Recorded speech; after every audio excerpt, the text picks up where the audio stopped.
कुछ पंक्तियां कहना चाहूंगा कि धर्म के नाम पर अकारण ही अपना अधिकार जताते रहो, धर्म के नाम पर अकारण ही अपना अधिकार जताते रहो, बिना किसी पूर्व रिकॉर्ड के वक्त की जमीन बताते रहो। हमारी सरकार ने इस वक्त संशोधन कानून को पारित करने का साहस जुटाया है। विधेयक पारित करने की कोई भी हिम्मत कर ना पाता, विधेयक पारित करने की कोई भी हिम्मत कर ना पाता, वह दिन भी दूर नहीं जब पूरा देश वक्त का हो जाता। अध्यक्ष महोदय, विपक्ष भ्रम फैला रहा है, लोगों को बरगलाया जा रहा है कि उनसे उनकी जमीन छीनी जाएगी।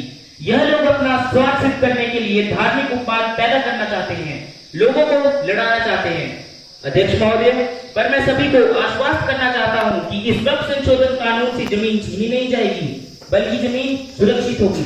धन्यवाद अध्यक्ष महोदय। बिना तकनीकी माध्यम के निर्माण कार्य होने के कारण ही आज ये विनाश हुआ है। मान्यवर, विपक्ष यह जानना चाहता है इस आपदा से हुए विनाश के लिए मुख्य जिम्मेवार कौन है? बताइए मंत्री जी, इसका जिम्मेवार कौन है? प्लीज सिट डाउन, कृपया शांत रहें। महोदय, मैं सरकार से जानना चाहूंगी कि सरकार असली दोषियों पर भी कोई कार्यवाही करेगी या नहीं। अंत में महोदय, मैं कुछ पंक्तियों के माध्यम से अपने प्रश्न की समाप्ति करना चाहूंगी कि आपदा आई तो वादे भूले, कि आपदा आई तो वादे भूले, नेताजी फिर जनता को छले, नेताजी फिर जनता को छले, जनता पूछे अब ये सवाल, राहत कहाँ, क्यों सरकार बेहाल, क्यों सरकार बेहाल। धन्यवाद। Our government will not compromise on this issue at all. The teams of experts are assessing the work, and wherever irregularities are found, strict legal actions will be taken against the concerned contractors and the officials. Responsibility will be fixed, and strict rules will be made so that such negligence will not happen. Thank you. Thank you, Madam.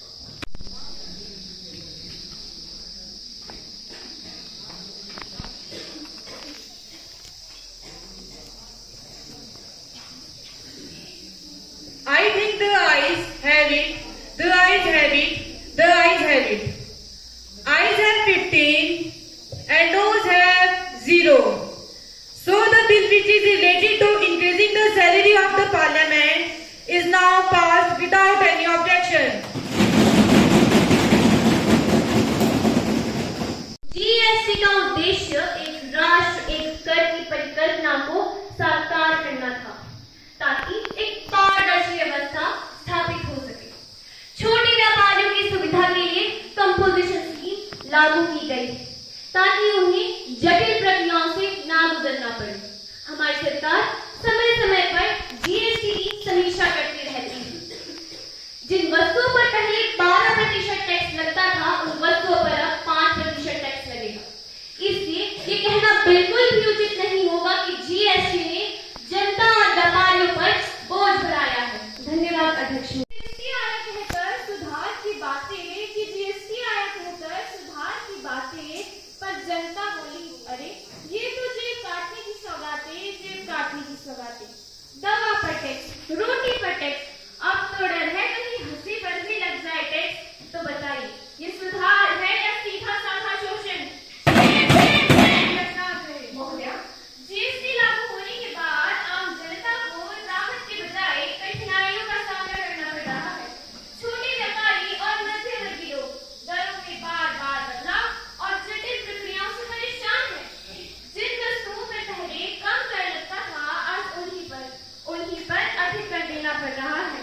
Madam Speaker, my direct question as a member of the opposition is: does the government agree that GST has become a heavy burden on the common people? If yes, that what step will be taken to relieve the public from this stress? Thank you, Speaker, Madam. Honorable Finance Minister, please. माननीय अध्यक्ष महोदय, GST हमारे देश की सबसे बड़ी कर व्यवस्था है, जिसने एक राष्ट्र एक कर की परिकल्पना को साकार किया है।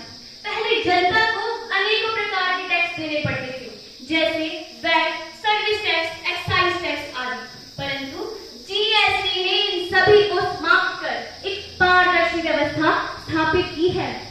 और जहां तक प्रश्न है आम जनता पर बोझ का, तो हमारी सरकार समय समय पर जीएसटी की समीक्षा करती रहती है और आवश्यक वस्तुओं जैसे अनाज, दालें, सब्जियां आदि को शून्य या न्यूनतम टैक्स स्लैब में रखा गया है ताकि आम जनता पर अतिरिक्त बोझ न पड़े, क्योंकि हमारी सरकार हमेशा इस बात को ध्यान में रखती है कि पादियों पत्राणि शरीरे वसनानि नो निर्धनम जीवनम कष्टम सुखम दूरे तिष्ठति सुखम दूरे तिष्ठति। अर्थात एक गरीब किसान, उसके पास पहनने के लिए वस्त्र नहीं होते, पैरों में पहनने के लिए जूते नहीं होते, उसके जीवन में कष्ट इतना भरा हुआ है कि सुख तो उससे कोसों दूर रहते हैं। छोटे व्यापारियों की सुविधा के लिए कंपोजिशन स्कीम लागू की गई है ताकि उन्हें जटिल प्रक्रियाओं से ना गुजरना पड़े।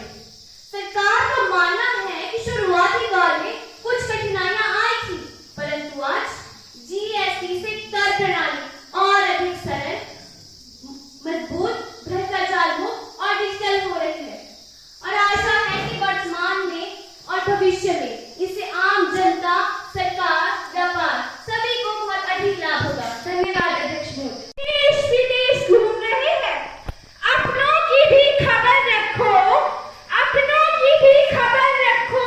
युवा नशे में झूम रहे हैं, युवा नशे में झूम रहे हैं। अध्यक्ष महोदय, मैं माननीय स्वास्थ्य मंत्री का ध्यान एक बहुत ही गंभीर विषय की ओर ले जाना चाहती हूँ, जो आज एक चिंता का विषय है। महोदय, नशा नशा एक ऐसी चीज है जो बड़े ही नहीं बल्कि हमारी युवा पीढ़ी भी नशे की चपेट में आ रही है। युवा परिवार नशे का आदी होता जा रहा है, जैसे तंबाकू, सिगरेट, बीड़ी, जर्दा, भांग, गांजा। अरे कुछ तो ऐसे नशे हैं जिनके हम नाम भी नहीं जानते। महोदय, यदि हिमाचल में नशे की स्थिति देखें तो यह हाल ही में चौंका देने वाली है। हिमाचल में इस वर्ष जनवरी से लेकर अप्रैल तक 135 किलो चरस और 5 किलो चिट्टा बरामद किया है। हिमाचल की पुलिस ने 17,000 अफीम के पौधे बरामद किए हैं। ना जाने कितने के घर बर्बाद हो गए और कितने लोग काल का ग्रास बन गए। अब प्रश्न यह उठता है कि नशे जैसे चिट्टा, चरस, भांग, आखिरकार ये नशे आते कहां से है? इनका सप्लायर कौन है? आखिरकार सरकार का ध्यान इस पर क्यों नहीं जाता? सरकार इसके लिए क्या कदम उठा रही है? अरे जवाब दीजिए मंत्री जी, जवाब दीजिए। हाँ, जवाब दीजिए मंत्री जी, जवाब दीजिए। धन्यवाद अध्यक्ष महोदय।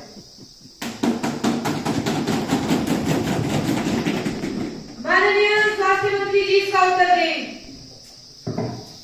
अध्यक्ष महोदय,